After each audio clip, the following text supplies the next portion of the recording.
کہ تو نے دنیا میں اللہ مجھے اس دن سے محفوظ فرمانا، اللہ مجھے اس کیوں سے پناہ میں رکھنا۔ اللہ میرے پاس کوئی جواب نہیں ہے تیرے کیوں کا، میرے پاس تیرے کیوں کا کوئی جواب نہیں ہے اللہ۔ میں اپنی زندگی دنیا میں ضائع کر دوں گا، میں یہ سمجھ بیٹھا ہوں کہ میں نے اس دنیا میں ہی رہنا ہے، میں نے اس دنیا سے جانا نہیں ہے، جبکہ میں جانتا ہوں کہ میں نے جانا ہے۔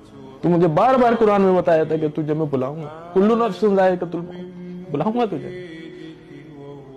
یہ دھوکے کا گھر ہے، اس کو مستقل نہ سمجھ لینا تو کہ نے دنیا میں ہی رہنا ہے، دنیا کے پیچھے بھاگے جا رہا ہے۔ نہیں، اپنا گھر یہاں بنا لے، یہاں اس میں درخت لگا لے، یہاں اس میں باغیچے لگا لے، یہاں کے لیے کچھ کر لے، اپنی قبر کے لیے کچھ کر لے۔ بہت سختی ہے آگے، نہیں برداشت کرے گا میرے بندے، تو نہیں برداشت کر سکتے۔ مت کر یہ ظلم، مت شرک کی آگ میں گھس۔ اللہ مجھے اس دن سے محفوظ